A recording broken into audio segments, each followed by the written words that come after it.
Salut l'ami et bienvenue pour cette pause café. Alors aujourd'hui on est samedi matin, j'espère que tu vas bien. Aujourd'hui je vais te parler d'une petite application qui s'appelle What 3 Words. Je crois que c'est ça, hein. What 3 Words, c'est ça. Alors l'idée c'est quoi? C'est donner une adresse postale à n'importe qui et une adresse facile à retenir en utilisant 3 mots. Alors ça peut paraître saugrenu au début, et puis finalement plus on y réfléchit, et plus on se dit, ouais, l'idée est vraiment excellente, en réalité. Donc, tu peux regarder, hein, tu peux aller sur le site What's Rewards. D'ailleurs, on va faire un petit tour juste après. Voilà, on va le faire maintenant. Comme ça, je te montre. Alors pour trouver l'application, elle existe sur Android et iOS, mais sinon on peut directement y aller en ligne. Alors vous tapez What 3 Words, et puis on y va. Alors là, bon, ça explique un peu la société. Hein. On sait par exemple que, alors je sais plus, c'est BMW, et il y a Land Rover. Je ne sais plus, il y a un grand Mercedes-Benz, c'est ça, qui a annoncé que ils allaient l'intégrer dans leur système de GPS, ce qui est une très très bonne idée. Ça prouve en fait que là on a un standard, une forme de standard qui est peut-être en train de naître. Alors si je vais explorer la carte, voilà, et bien ici il suffit que je tape une adresse. Bon, ici on est directement sur l'office de Paris, mais je sais pas, je vais prendre quelque chose de moins peuplé.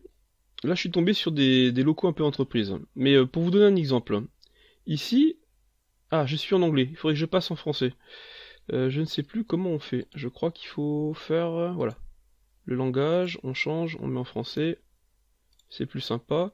Voilà, donc dansant, écolier, crémière. Ce sont les 3 mots qui identifient cet endroit. Et vous allez voir que je vais bouger légèrement. Vous voyez, on change très très vite, hein. Et ça change du tout. Voilà, donc ici, n'importe qui peut, sur la planète, avoir une adresse en 3 mots. Ce qui est relativement sympa. Voilà, alors on est de retour. Tu as pu voir en fait que très rapidement, on peut localiser n'importe qui avec une résolution qui est quand même très très bonne. Alors la résolution, j'ai regardé sur le site, c'est 3 mètres sur 3 mètres. Avant de savoir que c'était 3 mètres sur 3 mètres, moi je me suis dit, tiens, je vais prendre le dictionnaire anglais, il y a à peu près 200 000 mots usuels. Alors moi j'ai pas intégré les conjugaisons, j'ai pas intégré les pluriels, ce que eux font hein, dans le système. Donc ça veut dire qu'en réalité, voilà, moi la résolution que j'ai calculée, elle peut être plus élevée. Ces 200 000 mots, si on prend 3 combinaisons, ça veut dire qu'on a 200 000 exposant 3 possibilités. Ça nous fait du 8 trillions, attendez, hein, c'est ça, 8 trilliards de possibilités. Alors, après, il suffit de prendre la surface complète de la planète. On pourrait éliminer les océans pour gagner en résolution, mais là je vais même pas éliminer. On va dire que on peut même localiser un requin qui bougerait pas à un moment donné. La planète en fait fait 510,1 millions de kilomètres carrés. Alors 1 kilomètre carré c'est 1000 mètres fois 1000 mètres, c'est-à-dire c'est 1 million de mètres carrés. Donc repris en mètres carrés, on est à 510,1 trilliards de mètres carrés. Tout à l'heure, on disait qu'on avait 8 trilliards de possibilités. Donc, si on divise 510 par 8, on se retrouve avec à peu près 64. 64, c'est 8 fois 8. 8 mètres fois 8 mètres. Donc, vous voyez, avec 200 000 mots, 3 mots d'affilée, je peux fixer une case sur la surface de la planète de 8 mètres sur 8 mètres. Leur système à eux, c'est 3 mètres sur 3 mètres. Comme je vous ai dit, hein, on peut étendre la chose. Et bon, le principe, je trouve ça vraiment très intéressant. Le calcul est très simple, la façon de faire. Alors quand on regarde le passage d'une case à une autre, on voit que les 3 mots changent, littéralement. Et c'est pas une question d'alphabet, c'est pas une question de... Voilà, on voit bien qu'il y a un changement complet. Et ça vous fait penser à rien? Moi, ça me fait penser au H.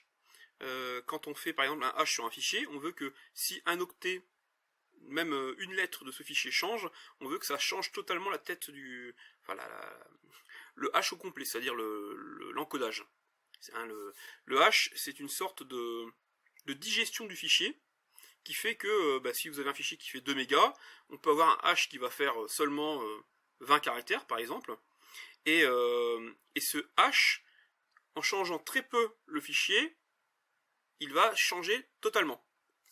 J'espère que je suis assez clair en fait. Hein. Je me demande des fois. Bref, donc ça fait penser à cet algorithme de hash, ce qui fait que c'est relativement facile à implémenter à partir du moment où on dispose déjà de pas mal d'algorithmes. Il faut juste une base de données avec les mots. Voilà, par exemple, on prend le dictionnaire d'Oxford, avec ses 200 000 mots. Et puis voilà, quoi, on y est. On a réussi à refaire le logiciel. Alors, la question que je me pose, c'est est-il possible de breveter une idée aussi simple? Voilà, j'ai le bureau qui a bougé. Est-il possible de breveter quelque chose à partir du moment où il n'y a pas vraiment un énorme travail derrière?